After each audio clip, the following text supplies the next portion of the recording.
to Verified RX, your prescription for success. Brought to you by the Vizient Center for Pharmacy Practice Excellence. Keeping up with changes to childhood immunization guidance is challenging for clinicians and pharmacy leaders balancing many competing priorities. In today's episode, we'll walk through the January 2026 CDC's revisions to the U.S. Childhood Immunization Schedule one step at a time to provide clarity on what has changed, what hasn't, and what it means in practice for providers, pharmacists, and families. I'm Stacy Lauderdale, your host for Verified RX, and I'm joined by John Schoen, Senior Clinical Manager of Evidence-Based Medicine and Drug Information in Vizient Center for Pharmacy Practice Excellence. As Vizient's vaccine subject matter expert, John has been closely following recent changes in vaccine policy, and we're really glad to have him here to walk us through what's changed. Welcome back, John. Thanks, Stacy. Happy to be back.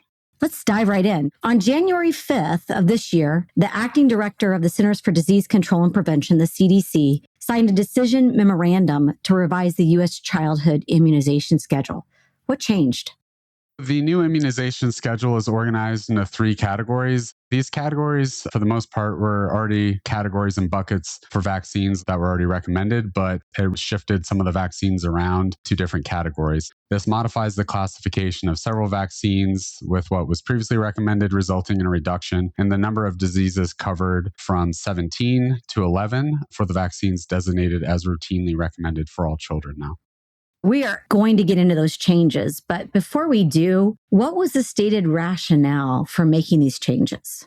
There was an assessment, and this is available online. It was written by the acting director for the Center for Drug Evaluation and Research, as well as the chief science officer within HHS, who was formerly the chair of the recently reformed ACIP committee, both in consultation with members from CDC, FDA, NIH, and CMS. And in the executive summary of that assessment, it states that bringing the U.S. pediatric immunization schedule in line with the consensus of peer nations while keeping non-consensus vaccines available for high-risk groups and populations and/or through shared clinical decision-making is a balanced approach to reform and restore trust in public health, coupled with an evaluation of potential vaccine harms. This reform seeks to restore public confidence, provide much needed clarity for parents of young children, and preserve the benefits of immunization programs. I would refer our listeners to that assessment, which is available online, but we can also link it in the show notes for further details and rationale and what all went into the decision there. Like John said, we will link that in the show notes so that you can access it. John and I recognize that for many of our listeners, you all are juggling a lot of priorities, and keeping up with changing guidance isn't always easy. Our goal today is to take these changes one step at a time and provide clarity where we can. Have any vaccines been removed from the schedule? I know you talked about moving from 17 down to 11, but has there been any removed? Some vaccines have been recategorized, but nothing was removed from the schedule. Then let's go ahead and discuss what has and has not been recategorized. You said there were 3 different categories. Let's start off with the category of routine recommendations. What is still considered routine childhood vaccinations under this new schedule? The vaccines that are still routinely recommended include the MMR vaccine, polio, tetanus, diphtheria, acellular pertussis vaccines, so either Tdap or DTaP, depending on age, Haemophilus influenza type B or Hib, pneumococcal, HPV. Just as a side note with HPV, the recommendations as part of this rework did change the recommended schedule from a 2-dose series to a single dose at 11 to 12 years of age, and then varicella vaccine or the chickenpox vaccine. So just to reconfirm, these are recommended routinely for all children. Correct. The second category is vaccines that are recommended for high-risk groups. Which vaccines are now recommended for high risk? And are there any that have only always been recommended as high risk and remain as high risk recommendations? I can go ahead and list off the vaccines that are now in the high risk, and then I'll try to point out which ones have changed and which ones have stayed the same compared to previous recommendations.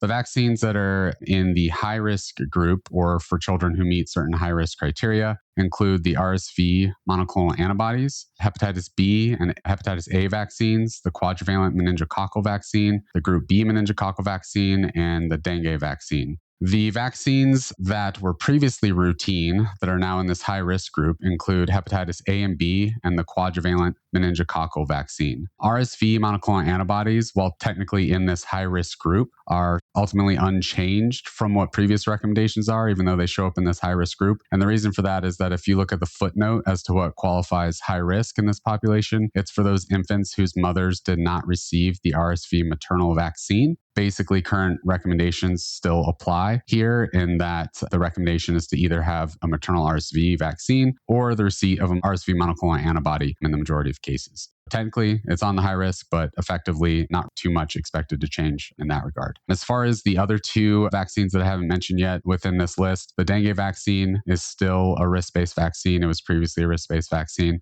And then the Group B meningococcal vaccine was a combination of risk-based and shared clinical decision-making recommendations. So nothing really changed too much with that one either. So with these vaccines, if children have or meet high-risk criteria, they should receive these vaccines. I'm assuming, for example, with hepatitis B, if you have a mother who either has unknown hepatitis B status or maybe does have hepatitis B at birth, then the child should be vaccinated at birth. Am I correct? Yep, that's correct. Okay. Let's move on to the third category, which is shared clinical decision making. My question is, what exactly is shared clinical decision making? And I know it's a term that's been around in the CDC schedule since 2019, but can you refresh our listeners as to what that actually means? Per ACIP, shared clinical decision-making recommendations are recommendations that are individually based and informed by a decision process between the healthcare provider and the patient or the parent or guardian. All right. Which vaccines now are recommended based on this shared clinical decision-making model? The vaccines that are now in the shared clinical decision-making group include influenza, COVID, rotavirus, hepatitis A and B, quadrivalent meningococcal, and Group B meningococcal vaccines. And you might notice that there's some overlap with the vaccines that show up in the shared clinical decision-making group with those that I previously talked about in the high-risk group, which basically just means that if a child does not qualify for the vaccine based on the criteria or the risk factors in the high-risk group, there still is the option to proceed with vaccination based on a shared clinical decision-making process.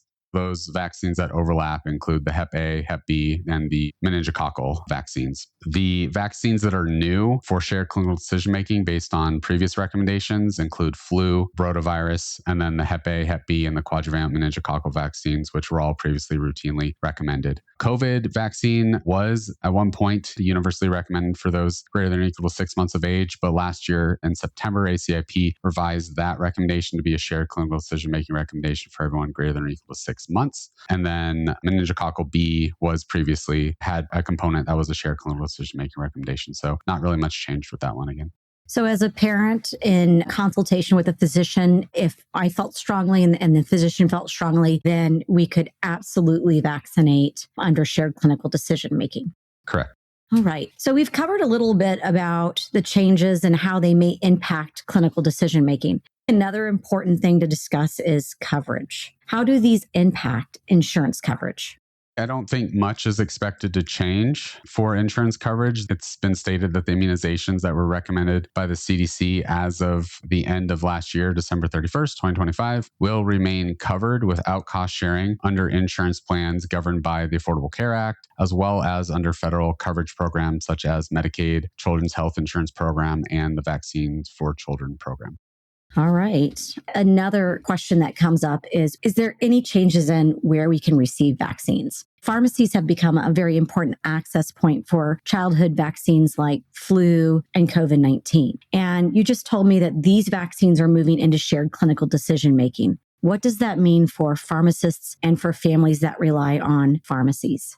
Within the context of shared clinical decision-making, the CDC defines a healthcare provider as anyone who provides or administers vaccines. And then they proceed to list a number of different healthcare provider specialties, among which pharmacists are included in that, alongside physicians, specialists, physician assistants, nurse practitioners, registered nurses. So for shared clinical decision-making, pharmacists are considered healthcare providers and can participate in that shared clinical decision-making process. Pharmacist administration, in terms of the ability to administer vaccines, is primarily determined by state laws. These are generally broader in scope, such as specifically referring to any ACIP recommended vaccine as opposed to a certain recommendation type. With that being said, it is possible that there may be some updates needed to standing orders, protocols, collaborative practice agreements, particularly in cases when there's any language specific to routine immunizations for children. That really helps. Thanks for that clarification. It sounds like the restriction would not be based on the changes to the language from the CDC. It would be dependent on state law. What recommendations do you have for healthcare providers or organizations? From a healthcare provider standpoint, I would recommend becoming familiar with the changes to the CDC childhood immunization schedule and being aware of how that might differ with some other organizations from professional organizations that are still in effect, and be prepared to engage parents or guardians of patients in education and counseling related to the childhood immunizations. From an organization perspective, it would be beneficial to review elements within your electronic health record system to determine if there's any changes that are needed related to vaccines, such as documentation, order sets, etc. And in addition, I think organizations would also benefit from consulting local state regulations to ensure compliance with vaccine administration and reviewing standing orders, protocols, collaborative practice agreements, and seeing if any revisions are needed. And then ultimately, from an inventory optimization standpoint, as we have some new recommendations, monitoring utilization of vaccines and potentially adjusting stock as needed. All right, John, this has been great. And I know that there are several great resources that if our listeners have any additional questions that they can access, and we'll drop the link in the show notes to all those resources. Subscribe today. Like us. Send us your comments. We'd love to hear from you. Verified Rx is a prescription for success and is brought to you by the Vizient Center for Pharmacy Practice Excellence.